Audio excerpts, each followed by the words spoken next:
Hi, I'm Jeff Bier, founder of the Embedded Vision Alliance. I'm here today at National Instruments in Austin, Texas, talking with Daniel Wilding. Daniel, maybe you could introduce yourself and explain a little bit about what you do at NI. Sure. I'm a digital hardware engineer. My job is to do FPGA netlist design and board level design, basically abstracting away problems so that our customers don't have to.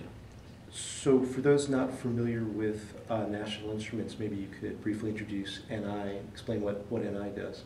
Sure. National Instruments has a 30-year history in the world of automated test, and a lot of people will recognize our name from there.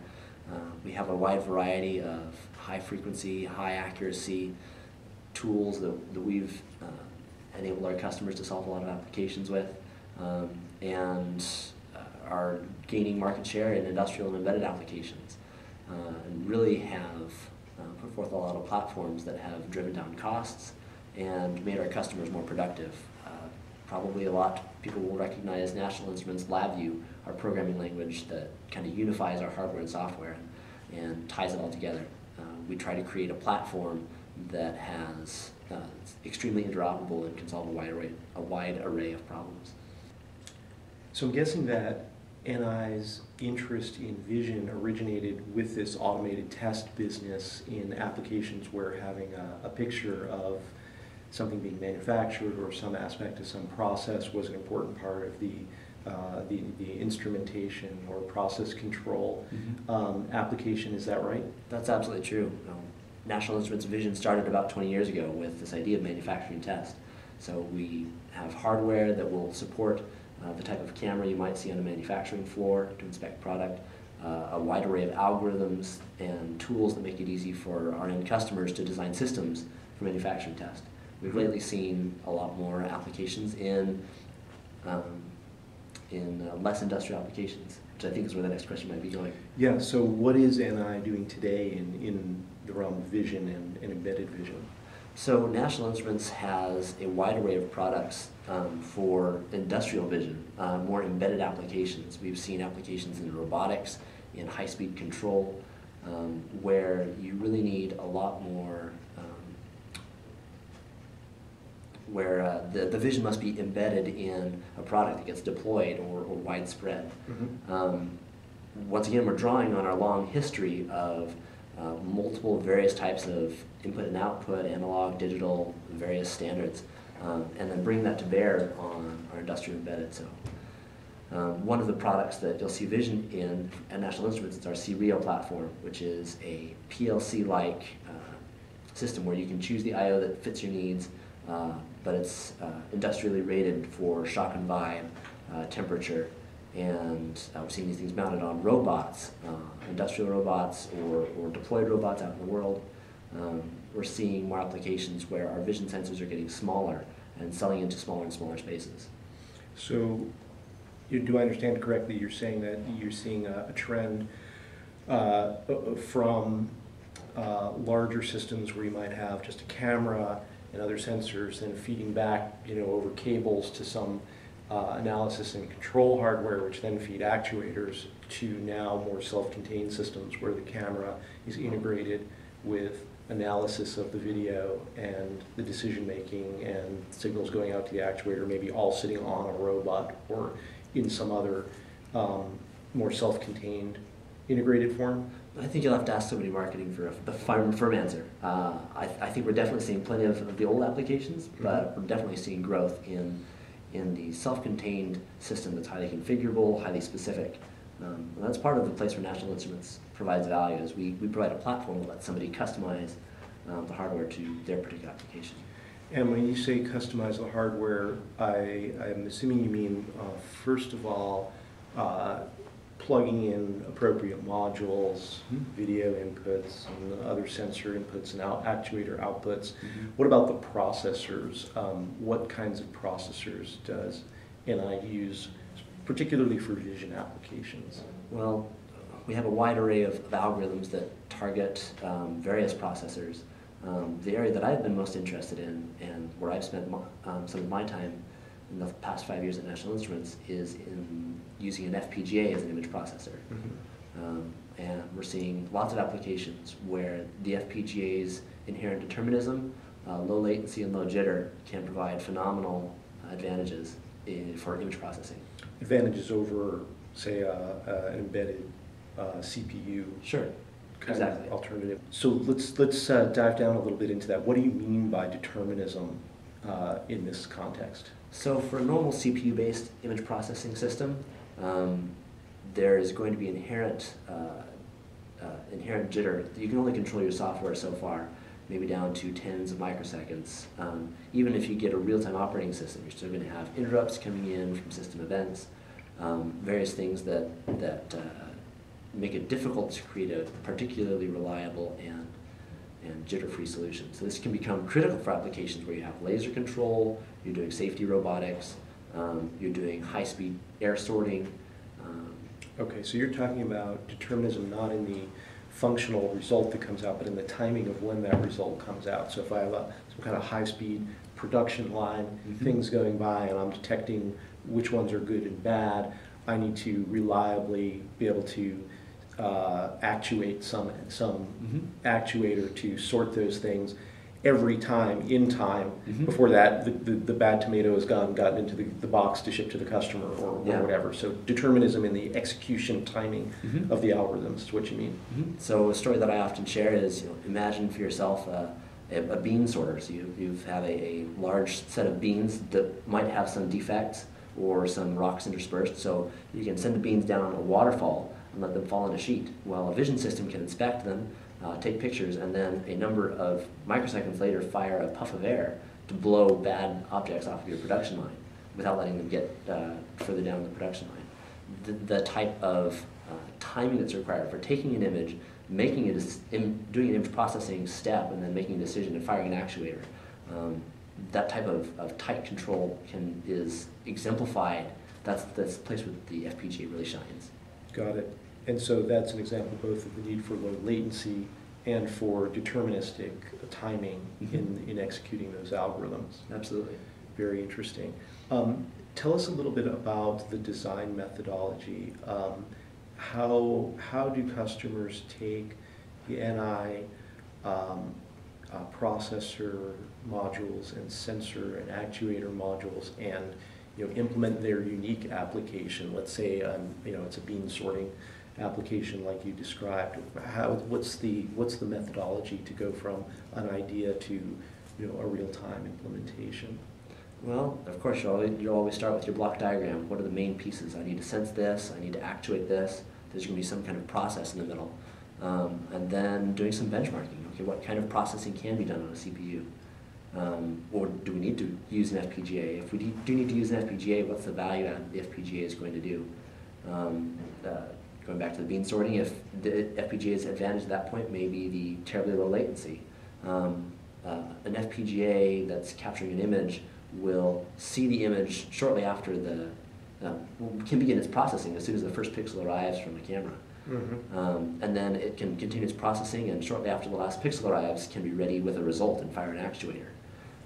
A normal CPU system can begin processing once the last pixel arrives, and then the CPU processing is limited to all of the CPU's limitations of jitter and to some extent indeterminism, and only then can fire its actuator. So the FPGAs being much closer to the hardware really helps in several applications. In terms of methodology, for FPGA design, one of the things that as people first take on an FPGA design, they'll discover quickly that it's very different from a normal software compilation. So my recommendation is find an FPGA design that lets you simulate your results. Labview FPGA is a fantastic platform for doing that. I recently implemented an algorithm, and in doing so, simulated it all. I had a suite of software tests and proved that my algorithm was correct in doing exactly what I wanted in simulation on the host. Then I took my Labview FPGA code that was running on the host and compiled it down to an FPGA, and with very few bumps, it ran just perfectly, and I had already validated it in software, which is actually a much faster cycle time for debugging and editing. So you start with the sort of methodology you're describing here then starts with a graphical block diagram entered in LabVIEW, this kind of filter and this kind of histogram and so on, which you then simulate. So presumably you've captured some test images from the camera, and so you simulate that algorithm / application operating on some real world data, just running on the PC. Absolutely. Right, and running on the PC, presumably it's easier to debug. Yes. It's easier to get in and see what's happening step by step and capture intermediate results and so on. But it's slow relative to the hardware. Then when you're comfortable that, okay, it looks like it's functionally correct, you take that same graphical block diagram and you compile that into an FPGA.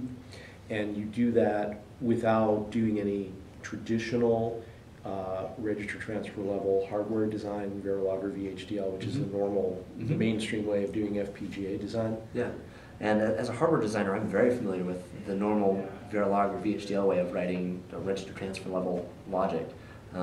And in comparison, right, as a designer now, as a hardware designer, I have a choice because I have both tools in my toolbox. I can use a more software graphical based approach like LabVIEW FPGA, or I can use the traditional VHDL or Verilog approach. If I were a software designer, I would opt for the LabVIEW FPGA route every day because it abstracts away so much of the details of that the RTL design would have. For a software engineer to learn, and I've seen several times people try to pick up VHDL Verilog, the transition there is incredibly difficult. As a hardware engineer, having both tools in my toolbox, I think I'd still choose LabVIEW FPGA, and I've had to look at myself very closely. Is that really the case? I think I can implement an arbitrary algorithm equally quickly in one language over the other, but the integrated hardware and software of LabVIEW FPGA makes the development so much easier. Means that I don't have to worry about things like closing timing, like creating, doing my clock derivations, and the hardware layout of doing a custom design. The value proposition of LabVIEW FPGA really makes it my platform of choice for image processing on FPGA. So for someone who isn't a hardware designer, do you think that it's realistic for them to think that they could implement a vision application like this, our bean sorting example, without using LabVIEW FPGA and without getting involved in hardware description language, register transfer level? In other words, does LabVIEW FPGA completely insulate the user from that lower level of abstraction of traditional FPGA concepts like RTL, like timing closure, and so on? If it were really easy, everybody would do it. So no, it doesn't completely abstract away everything. But it does a phenomenal job of somebody who knows LabVIEW can generally take their LabVIEW diagram and compile it down to an FPGA, which is a phenomenal amount of power there. You take your LabVIEW code and you can run it on a processor, or then take it and compile it down to hardware if your application requires that determinism. Doesn't abstract away everything, and for hardware engineering, I can get down to far more details than a normal software engineer would want to using LabVIEW FPGA. But if you don't want to access those details, you don't have to. So are you saying that someone who doesn't have hardware design expertise, but who understands their vision application and algorithm, could reasonably expect to be able to use LabVIEW FPGA to take their algorithm into an FPGA real-time implementation by themselves, or should they expect that they would need the help of a FPGA, RTL, HDL designer to get the last 10 or 20% of some of those messy details working? Well, first of all, it happens all the time. We have many customers that are able to take their LabVIEW diagram and compile it down to an FPGA. So there are lots of success stories that says, yes, absolutely possible. The caveat is that some image processing algorithms are not well suited to FPGAs. So as a computation engine, they're different than the traditional CPU.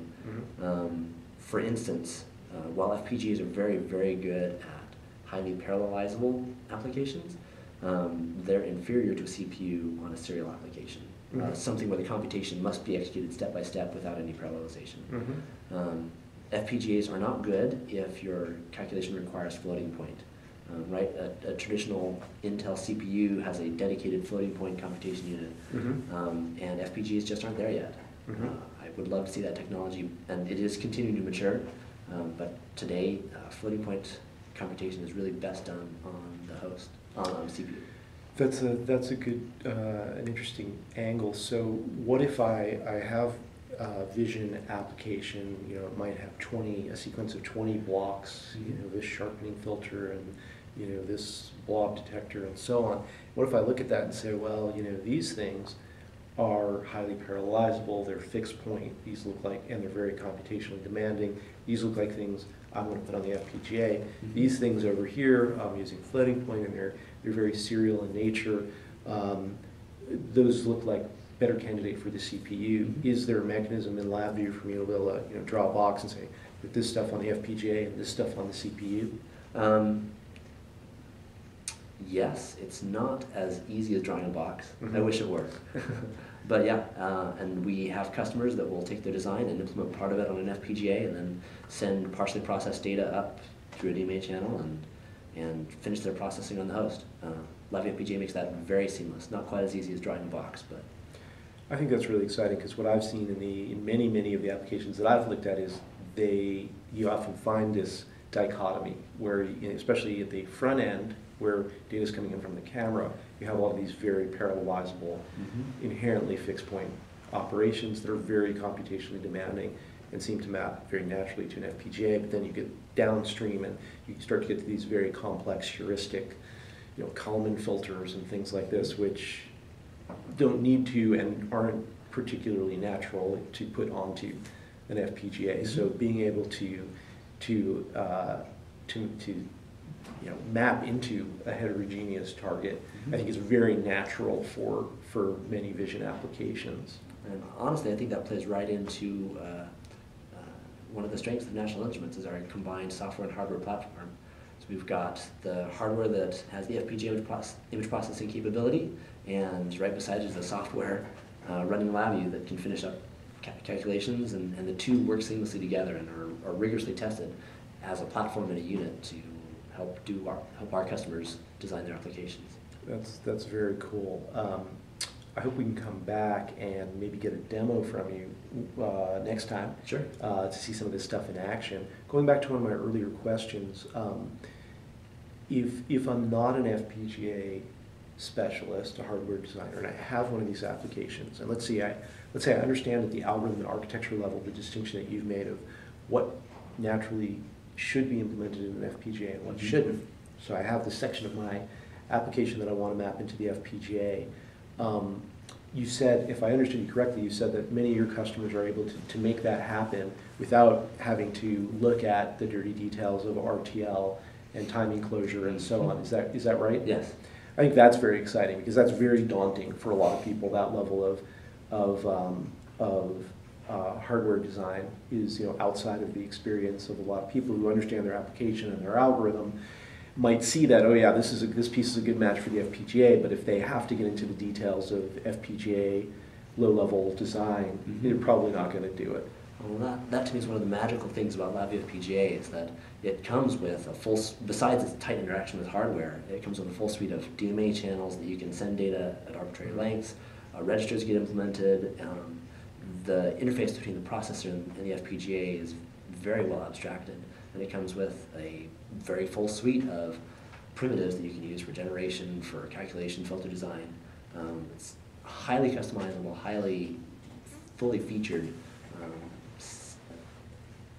makes it much easier for hardware design. Now that library primitives you just mentioned, I'm assuming this is the key to this whole magic, right? It's because I do my design using those blocks, and NI has already done a lot of work behind the scenes figuring out how those blocks map to an FPGA. That's what enables me to then map my algorithm onto the FPGA without getting involved in the low-level details, correct? For instance, design a FIR filter, or generate a sine wave or a square wave. Yeah. So I know one of the challenges with library-based design methodologies is, well, you may have a nice library, but the particular block I need today isn't in there. Mm-hmm. And I think that's especially a challenge with vision because the algorithms are so diverse, and also we have so many different kinds of sensors, Mm-hmm. color, monochrome, infrared, visible, stereo, and so on. So you might have, the edge detector that I want, but only for monochrome data, and I want a color version. Sure. So, can you comment a little bit about this general, problem of what happens if, what I want, the block I want, isn't in the library? Sure. Well, National Instruments' library of functions to choose from covers a wide array of solution spaces. A lot of it is based currently on analog and digital generation, pattern creation, and our vision library is still kind of in its infancy. So there exists a few things to choose from, but people run into this problem. The thing that I want isn't out there yet. What do I do? There are several things to do with that. One is that if you can find something similar, we have a notion, a mandate that we call LabVIEW to the pin. Basically, we want to use LabVIEW to implement our LabVIEW block diagram structures. Mm-hmm. So if you have something similar, you can go in and see the source code that was used to generate it. Oh, I see how monochrome edge detection was done. Let me modify it so that it does my color edge detection. You're welcome. LabVIEW FPGA is replete with primitives that you can use to build whatever application you want. For instance, I was working on an application where someone wanted to do particle analysis and find groups of related pixels, count the number of particles, and was able to build it from scratch using LabVIEW primitives. And actually phenomenally quickly. LabVIEW primitives meaning very low level things like Pluses, add these minuses, 2 pixels. Yep. Yep. State machines, normal processing primitives. But if you've got a RTL designer on your team that can do these things, hand off the tool to your RTL designer. If he wants to implement it in LabVIEW FPGA, great. If he or she wants to implement it in Verilog or VHDL, there are a number of ways to plug those external libraries directly into LabVIEW FPGA. So a lot of options available. Very interesting. And should we expect to see the LabVIEW block library, the portion that's focused on vision applications, expand? I wish I could tell you what I was working on, but you'll have to wait with everybody else. All right, we'll have to come back for an update. Great. Well, Daniel, thank you so much for taking the time to talk with us. This is really exciting stuff. I'm looking forward to coming back for an update, maybe in a few months, and maybe getting a demo. I'd love to. That would be awesome. In the meantime, if people want more information on National Instruments products for vision applications, where should we refer them? I'd go to www.ni.com/vision or ask your local National Instruments representative or someone you know that works with National Instruments products. And we can point you and help you find things for your application. Great. Thanks again for your time today, Daniel. My pleasure. Thank you.